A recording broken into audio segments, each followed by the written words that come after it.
My name is Sophia, and my childhood was filled with the kind of privilege most people only dream about.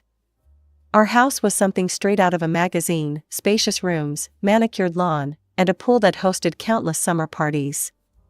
My father's business success made it all possible, and he never let us forget it.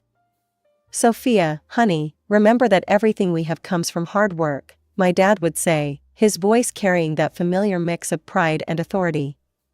I'd nod, trying to absorb the lesson, even though at that age, I was more interested in playing with my cousin Chloe than understanding the value of money.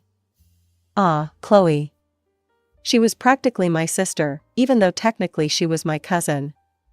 Just a year younger than me, she was the daughter of my father's younger brother, Uncle Mark. Our families were inseparable, though the contrast in our living situations was hard to miss. "Your uncle's family needs our support," my mom would explain whenever I noticed Dad helping them out financially. "Family takes care of family." She was always the diplomatic one, smoothing over any awkward moments when Uncle Mark would accept another check from Dad. Chloe and I shared everything: clothes, secrets, dreams. We'd spend hours in my room, planning our futures. "We'll go to college together," Chloe would say, lying on my bed and staring at the ceiling.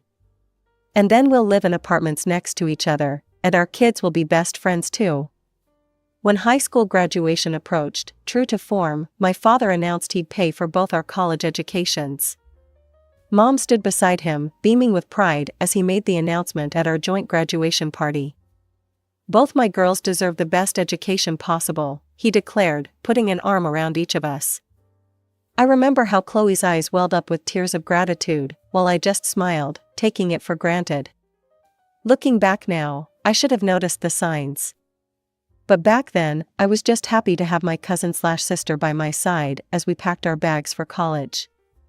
We were going to take on the world together, two peas in a pod, never imagining that a wedding gift would eventually unravel everything we thought we knew about our perfect family.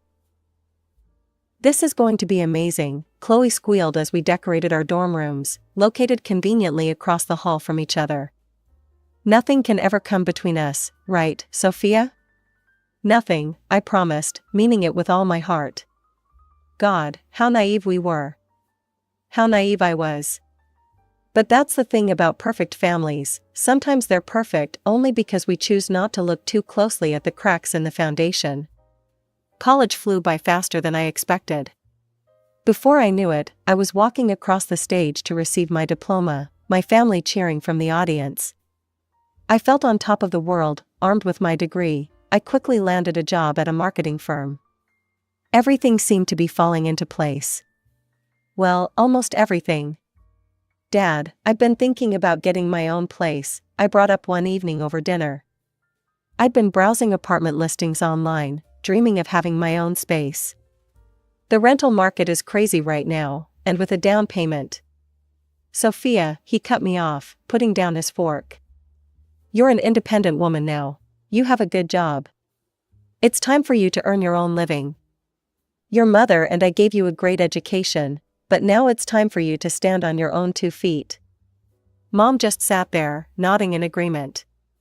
I felt like I'd been slapped. So that's how I ended up in a tiny one-bedroom apartment, watching my savings grow at a painfully slow rate while half my paycheck went to rent. But I was determined to prove I could do it on my own. A year later, Chloe graduated. We celebrated at her favorite restaurant, and that's when she dropped her bombshell.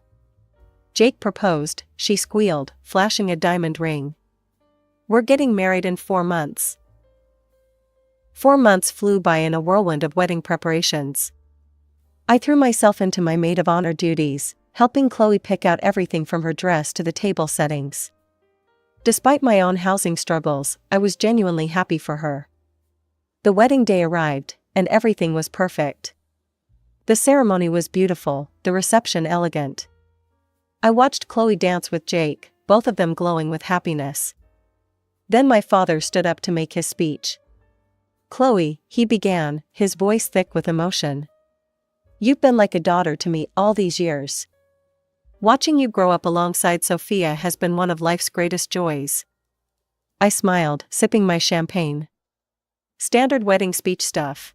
But then, That's why, he continued, pulling out an envelope, I want to give you something special. Something to start your new life together. He paused for dramatic effect. The keys to your very own apartment. The glass nearly slipped from my hand. The room erupted in gasps and applause. Uncle Mark and Aunt Sarah were crying.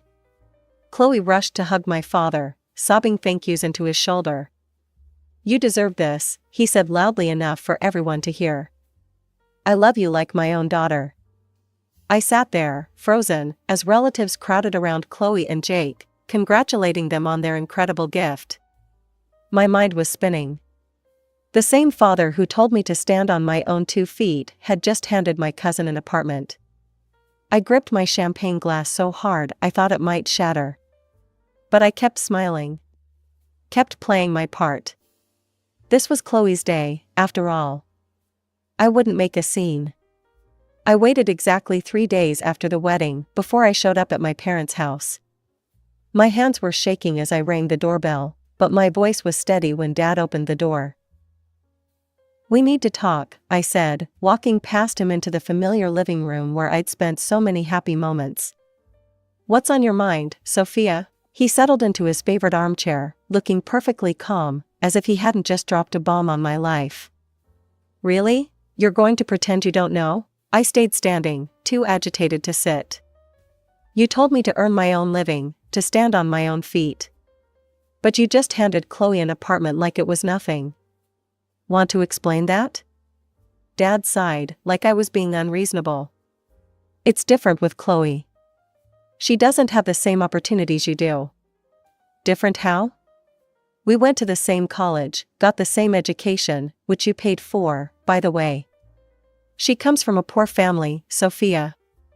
Jake's family isn't well off either. Your uncle can't afford to help them get started in life. He leaned forward. At today's prices, they'd never be able to save enough for their own place. I let out a sharp laugh. Oh, and I can? Half the country rents, Dad. They could have done what I'm doing, work, save, rent an apartment like normal people. You're being mercantile, he snapped, his calm facade cracking. This isn't about you. This is my money, and I decide how to spend it. I help your uncle's family, because they need it. Mercantile? My voice rose.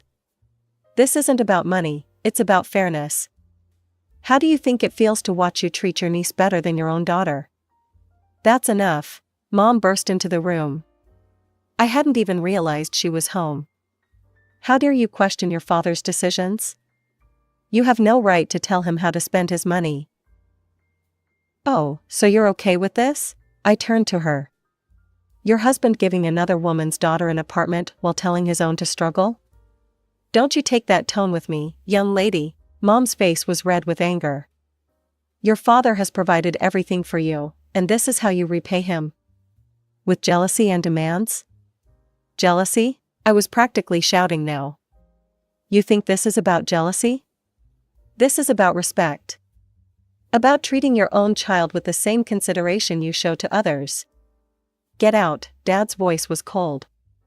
Until you can appreciate everything we've done for you, and apologize for this behavior, get out of my house. Gladly, I grabbed my purse. And don't worry about doing anything else for me. I wouldn't want your charity.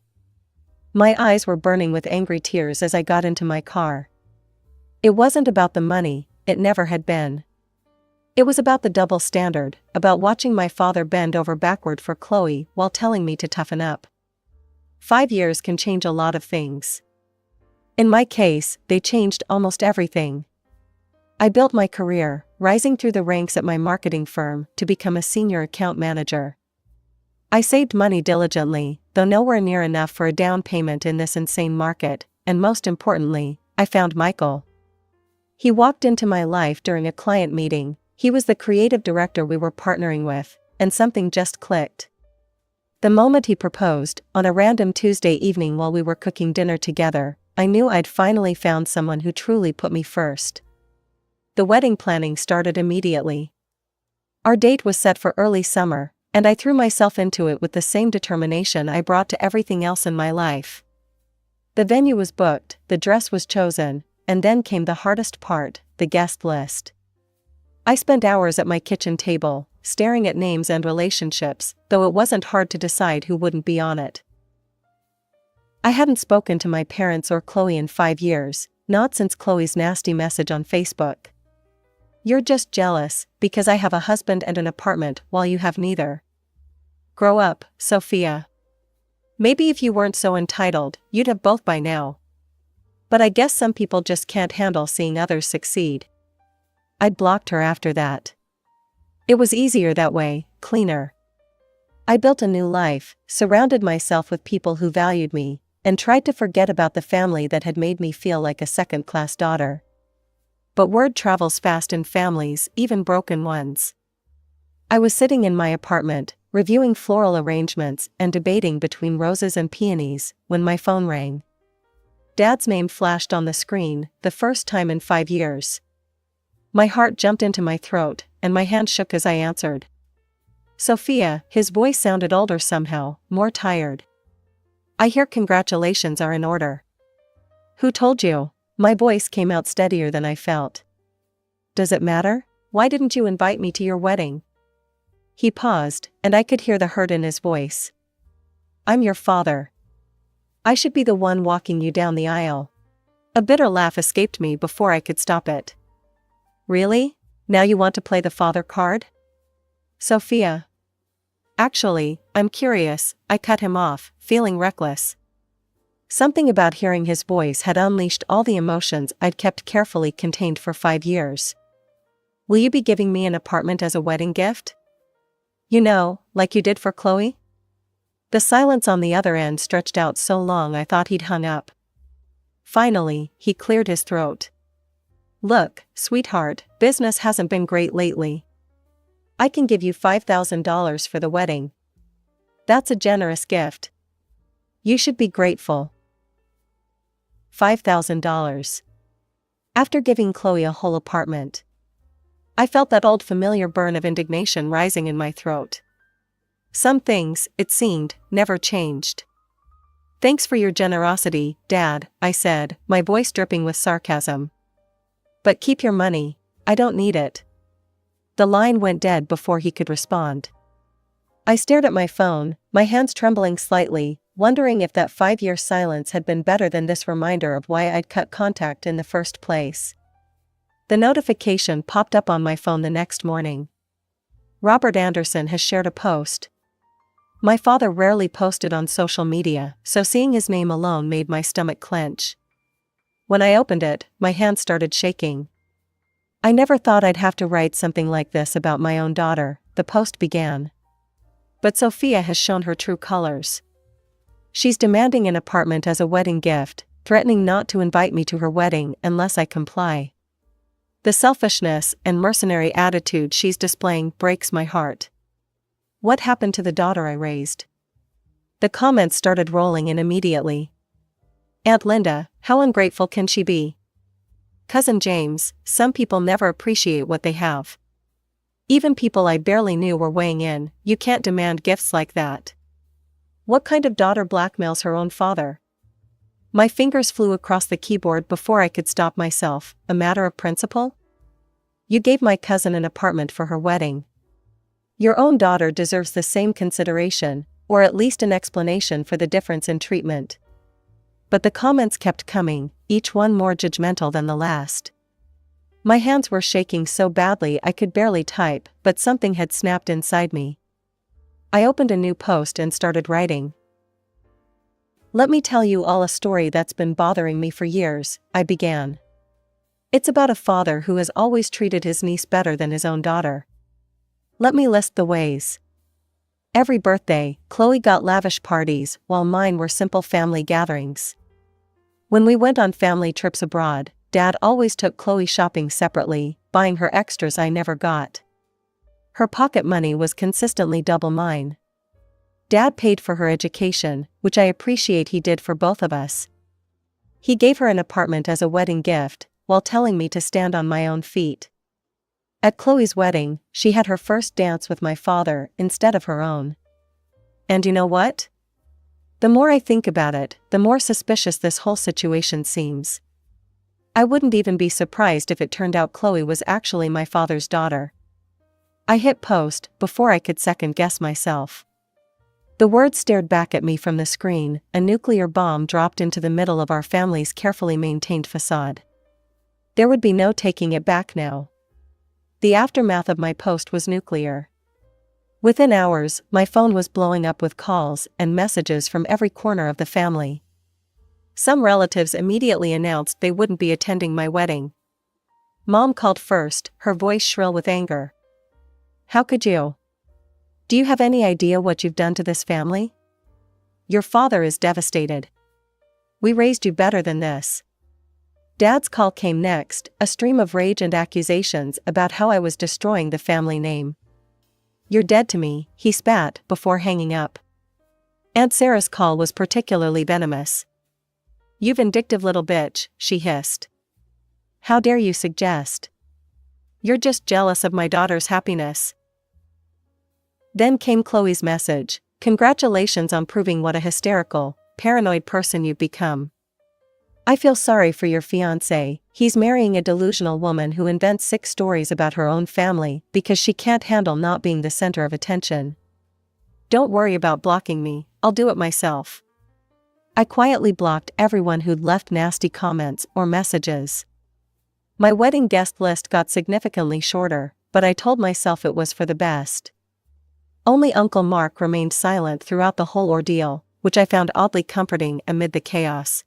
The next 2 months were a blur of wedding preparations. Michael was my rock through it all, never questioning my decision to cut off my family, supporting me as I revised seating charts and canceled place settings. Then, one rainy evening, there was a knock at my door. Uncle Mark stood there, looking like he hadn't slept in days. "Can I come in?" he asked quietly. "We need to talk." I'd never seen my uncle look so broken. He sat heavily on my couch, hands clasped together so tightly his knuckles were white. "Your post," he began, "about your father's treatment of Chloe, it made me start thinking. Really thinking about everything. And remembering." He told me about the early years of his marriage, how my father was always around their house. He'd drive Sarah home from work, saying it wasn't safe for her to take the bus. This was even before she was pregnant with Chloe. He was always bringing her gifts, expensive ones. I thought, God, I was such a fool. I thought he was just being a generous brother. Uncle Mark's voice cracked. He reached into his jacket and pulled out an envelope with trembling hands. "I had to know. After your post, I just had to know." The DNA test results were printed on official laboratory letterhead. My uncle had collected hair samples from all 3 of them, himself, Chloe, and my father. The results were unequivocal. Uncle Mark's genetic match to Chloe showed only an uncle's relationship, 84%, while my father showed a 99.99% paternal match. "Sarah confessed everything today," he whispered. 25 years. They've been having an affair for 25 years. Since before Chloe was even conceived. We sat there until well past midnight, piecing together memories that suddenly made horrifying sense. The special treatment, the excessive gifts, the way my father always seemed to know about Chloe's life before anyone else. All those times he'd insisted on driving Aunt Sarah to doctor's appointments when she was pregnant. "I'm so sorry, Sophia," Uncle Mark said as he was leaving. "I should have seen it. Should have known." I watched him walk to his car in the rain, his shoulders hunched with the weight of 2 decades of betrayal. For the first time since this whole nightmare began, I felt no satisfaction in being right. The morning after Uncle Mark's visit changed everything. I was still processing our conversation when my phone buzzed with a text from Mom. "Sophia, your uncle just left. We need to talk. Can you meet me at Rosemary's Cafe in an hour?" I found her already there, sitting in a corner booth, looking like she hadn't slept. Her hands were wrapped around an untouched cup of coffee, and I noticed they were shaking slightly. "I've filed for divorce," she said before I could even sit down. "I just came from the lawyer's office." Her voice cracked. 25 years of marriage, and I never knew. Never wanted to know, maybe. Uncle Mark had told her everything, the DNA test results, Aunt Sarah's confession, the decades-long affair. He'd filed for divorce too, unable to stay married to a woman who'd lived such a profound lie. Sophia, Mom reached across the table and grabbed my hands. Her eyes were brimming with tears. I owe you the biggest apology. All these years, I defended him. I sided with him. I watched him favor Chloe and told myself it was nothing. I should have listened to you. Should have seen what was happening in my own home. Mom. No, let me finish. When you posted about your suspicions, I was so angry. I thought you were trying to hurt us, trying to get revenge. But you were the only one brave enough to say what we all should have seen. We spent hours in that cafe, crying, talking, beginning the slow process of healing. Mom ordered a bottle of wine, and we shared it as she told me about all the signs she'd ignored over the years, all the moments that suddenly made terrible sense. Later that evening, I was at home trying to process everything that had happened when someone started pounding on my door. I opened it to find Dad standing there, his face purple with rage. "Are you happy now?" he shouted, pushing past me into my apartment. "You've destroyed everything. 2 families, destroyed because you couldn't keep your mouth shut." "I destroyed nothing," I replied, surprised by how steady my voice was. "You did this. 25 years ago, you made a choice that would destroy these families. I just exposed the truth." His face twisted. "Well, I won't be at your wedding." "How's that for truth?" "I wasn't planning to invite you," I said quietly. "You haven't been a real father to me in years." "Then it's settled," he snarled. "You're no longer my daughter." A strange calm settled over me. "That's fine," I smiled. "You have another daughter anyway, don't you?" The look of shock on his face was almost comical. Before he could respond, I opened the door and gestured for him to leave. When he did, I closed it firmly behind him, leaving him standing in the hallway. That evening, I called Uncle Mark. My hands were trembling slightly as I dialed his number. "Uncle Mark, I have something to ask you." I took a deep breath. "Would you walk me down the aisle at my wedding?" There was a long pause, and I heard him clear his throat several times before he could speak. "Sophia, I would be honored." 2 months passed in a blur of wedding preparations. The guest list was shorter than originally planned, but somehow that made it more special. Every person who attended had chosen truth over comfortable lies, had stood by me when it would have been easier to look the other way. The garden venue was beautiful, scattered with white roses and peonies. Mom sat in the front row, dabbing at her eyes with a tissue. When Uncle Mark took my arm to walk me down the aisle, I saw tears in his eyes too. The divorce proceedings between my parents moved surprisingly quickly. Mom told me later that Dad agreed to everything just to get it over with, perhaps hoping to minimize the scandal. They settled out of court, and Mom received a $200,000 settlement.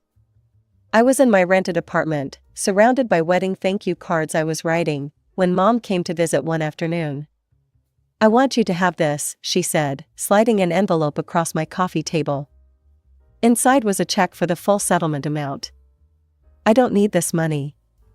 What I need is for my daughter to have the home she deserves." She reached out and squeezed my hand. "Consider it compensation for all the years I failed to stand up for you." "You didn't fail." "I did, but we're fixing things now." She smiled. "Besides, what better way to use his money than to finally give you what he should have given you years ago?" I won't pretend I didn't cry when I deposited that check. Or when Michael and I found the perfect apartment, a beautiful 3-bedroom with a balcony and enough space to start the family we're hoping for. Every time I unlock our front door, I feel a sense of justice being served. Dad and Aunt Sarah got married last month. I heard about it through the family grapevine. Apparently, they didn't even wait for the ink to dry on their respective divorce papers. They're not hiding their relationship anymore. Their social media is full of happy couples photos, as if the past 25 years of deception never happened. I don't follow their accounts. I don't need to. Most of our relatives sided with Mom and me once the DNA results became public knowledge. Even those who initially defended Dad couldn't ignore the evidence. Uncle Mark comes over for dinner every Sunday now. He's dating again, tentatively stepping back into life after the betrayal. Mom joins us often, and watching them heal together, sister-in-law and brother-in-law bonded by shared pain, has been beautiful. Sometimes, late at night, I think about Chloe. About the fact that she's technically my half-sister. I wonder if she knew, if she ever suspected the truth behind our father's favoritism. But those thoughts don't keep me awake anymore. I have my own life now, my own home, my own family, built on honesty instead of secrets.